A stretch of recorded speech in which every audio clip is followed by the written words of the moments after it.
Hello folks, this is Naeem Aslam, Chief Market Analyst at AvaTrade. Welcome to our daily fundamental news update. So let's begin by looking at the fiscal monetary policies as always. This time it is the PBOC which introduced a massive financial bazooka for the banking sector in order to ease that liquidity concern. But despite those, again, fiscal and monetary policy measures introduced by the global banks, and especially now if we focus on the PBOC, we didn't see that much of an upward move for the equity markets because the Nikkei index, the Shanghai index, all these indices were, the sell-off was very much the dominant trend, and that really pushed these markets lower.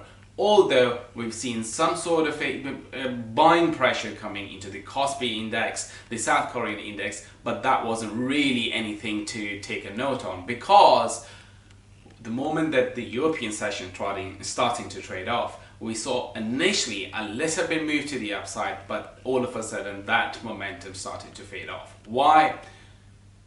Initially, what happened was investors were somewhat optimistic that the death rate over in Italy for the last 2 consecutive days have started to slow.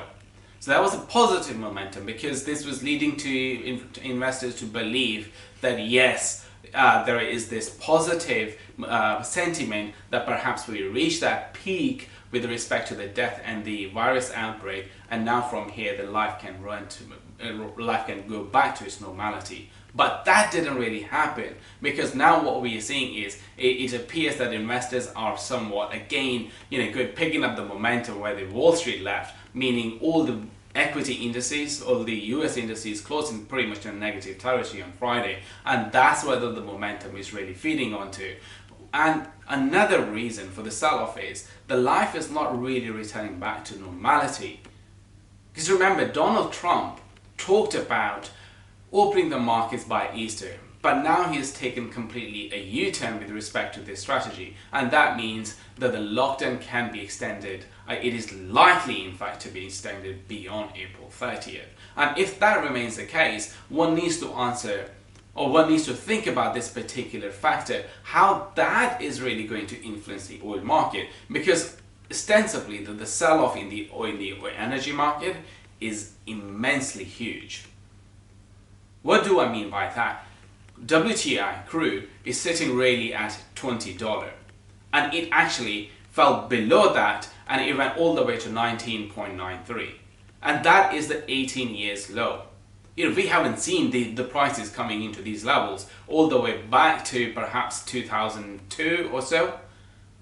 So that really raises this question: okay, how low this oil price is going to continue from here onward? Is this price is it likely to bounce? When we see the price with respect to its weekly chart, we can see that the price has entered into area of support. Now, if the weekly chart support zone holds, which runs from 17 to 18 or perhaps 18.5 dollar, that's great. But then you also need to remember there is another support zone which runs from a monthly chart, which starts from $16 and then it goes all the way to 19.5.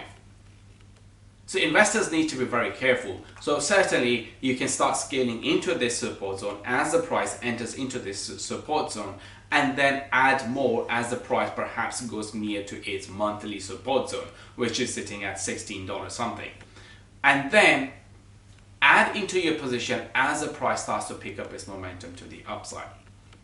Now, moving on to gold, it is still holding on to its level of 1600, which is certainly a bullish and a positive sign, because with a loose monetary policy and more